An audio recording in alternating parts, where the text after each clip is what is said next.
The sound wasn't a microphone dropping. It wasn't feedback. It was bone meeting flesh. And in the sudden, sickening silence that followed, 200 people at the Sands Hotel froze as Sammy Davis Jr. crumpled to his knees on stage, blood streaming from his nose. The man standing over him wasn't security. He wasn't a heckler. He was Carlo Marcello, nephew of Carlos Marcello, the New Orleans mob boss who practically owned Louisiana. And he was smiling. What happened in the next 11 minutes didn't just stop a Vegas show. It revealed the invisible line that separated entertainers from monsters. And when Elvis Presley walked into that showroom 20 minutes later, he didn't raise his voice. He didn't throw a punch. He simply whispered 6 words that made Carlo Marcello's face go white.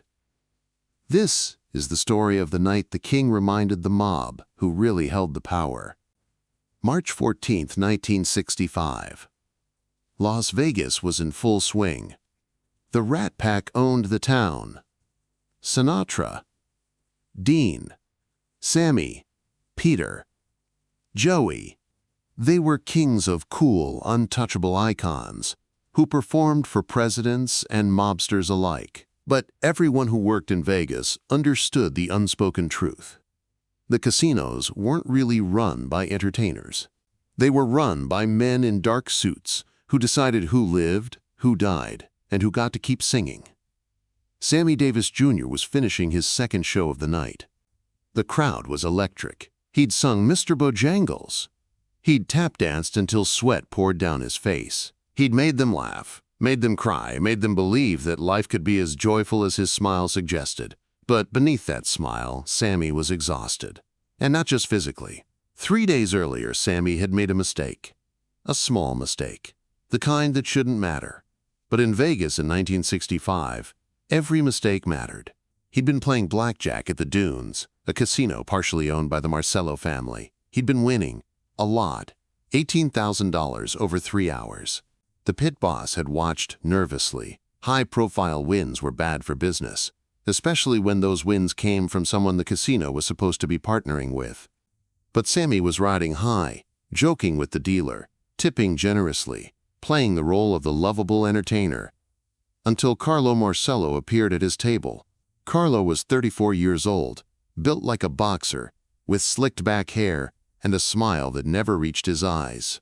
He slid into the seat next to Sammy and said, loud enough for the surrounding tables to hear, "You know, Sammy, in some places, winners know when to walk away." It was a thinly veiled threat. Everyone at the table understood it. Sammy, always the peacemaker, had laughed it off. "Carlo, baby, I'm just having a good night. The cards are being kind." Carlo leaned in closer. "The cards don't give a damn about you. And neither do I. Cash out." Sammy's smile had faded.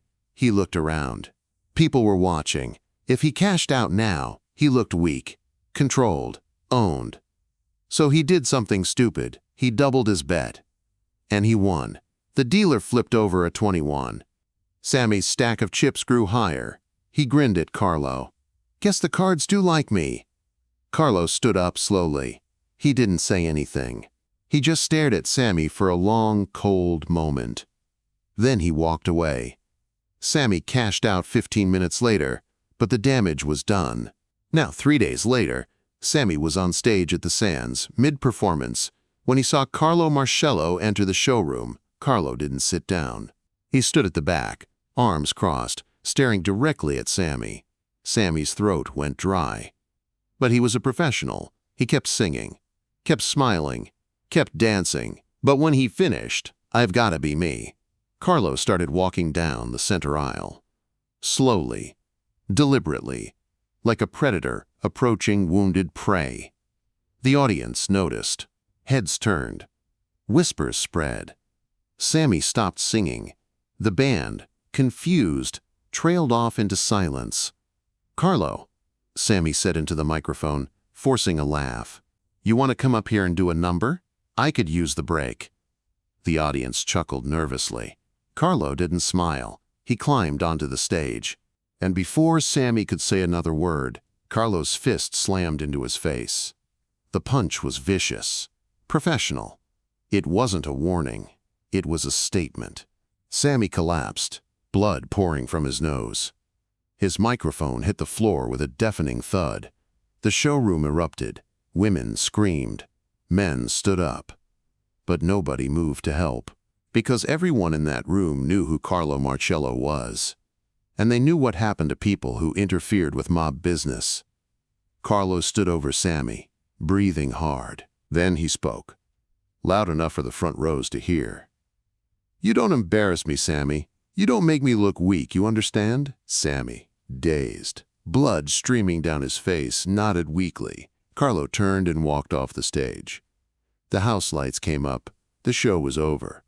Security helped Sammy backstage. His nose was broken. His eye was swelling shut. The hotel doctor was called. But what hurt more than the physical pain was the humiliation. Sammy Davis Jr., one of the most famous men in the world, had just been beaten in front of 200 people.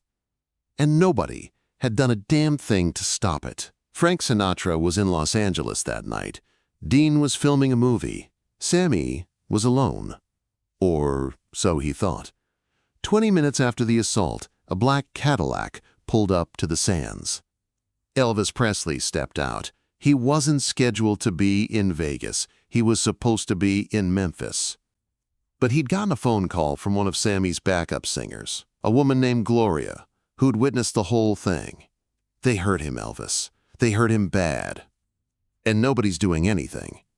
Elvis had hung up the phone, grabbed his keys, and driven straight to the airport. Now, standing outside the sands in his black leather jacket and sunglasses, Elvis looked like a man on a mission. He walked through the casino floor, past the slot machines, past the blackjack tables, straight to the backstage area. Security tried to stop him. "Mr. Presley, you can't." Elvis didn't slow down. "Get out of my way." Something in his voice made them step aside. He found Sammy in his dressing room, holding an ice pack to his face, staring at his reflection in the mirror. When Sammy saw Elvis in the doorway, he tried to smile, but his split lip made it impossible. "Elvis, what are you doing here, man?" Elvis closed the door behind him. "I heard what happened." Sammy looked away. "It's nothing, just a misunderstanding." "Don't lie to me, Sammy." The room went quiet. Sammy's hands were shaking. "What do you want me to say, Elvis? That I got my ass kicked in front of 1,000 people? That I'm too scared to do anything about it? What good does saying it do?" Elvis pulled up a chair and sat down. "Where is he?" "Who?" "The guy who hit you." Sammy's eye went wide. "Elvis, no, you don't understand. That's Carlo Marcello. His uncle runs New Orleans. You can't." "Where is he, Sammy?" Sammy hesitated. Then, quietly, "He's probably still in the building. VIP lounge, 2nd floor." Elvis stood up. "Elvis, please." Sammy grabbed his arm. "This isn't your fight. You go up there, you're gonna make things worse. These people don't care who you are." Elvis looked down at his friend. At the blood. At the fear. "They're about to," he said. The VIP lounge at the Sands was invitation only. A private space where high rollers, celebrities, and connected men drank top-shelf liquor and made deals that would never appear in any ledger. When Elvis walked in, conversations stopped.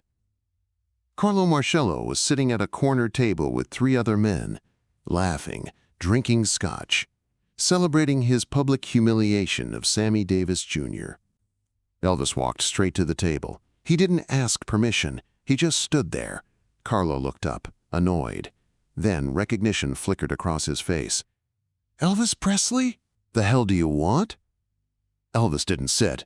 He spoke quietly. So quietly that the other men at the table had to lean in to hear.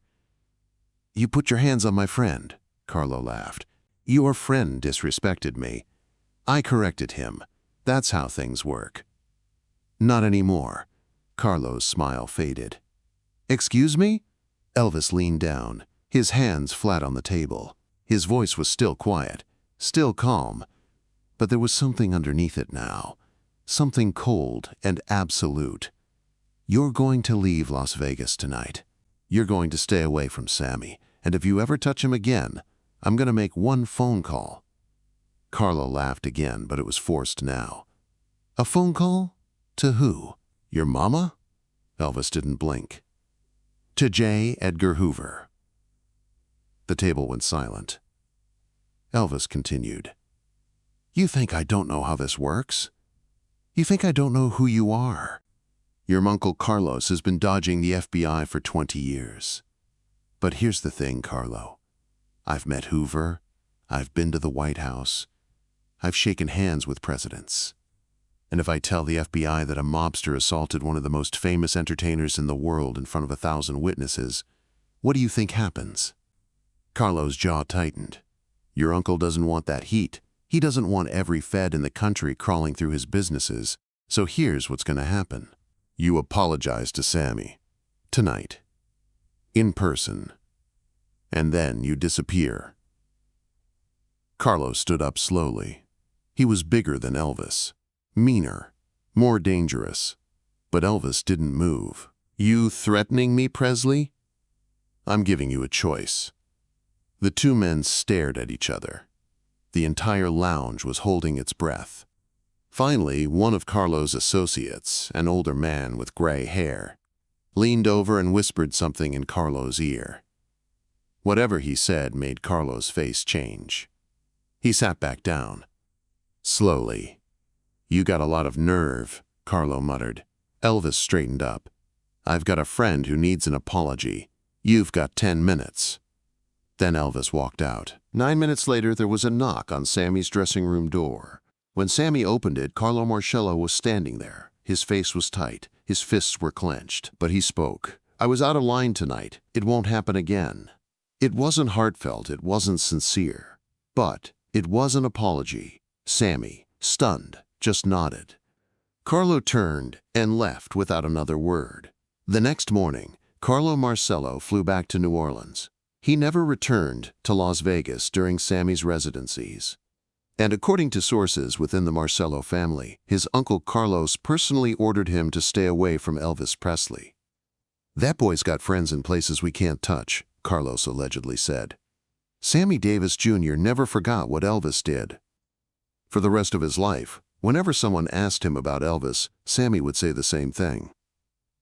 Elvis didn't just save my career that night, he saved my dignity. Years later, in 1977, when Elvis died, Sammy was one of the first people to arrive at Graceland.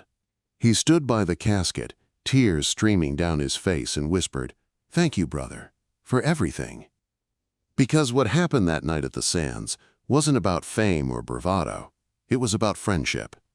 About standing up when everyone else sat down. About whispering truth to power and refusing to blink. Elvis Presley could have stayed in Memphis. He could have made a phone call. He could have done nothing. But he didn't. He drove through the night. He walked into a lion's den. And he reminded the monsters that some lines couldn't be crossed, not while he was still breathing.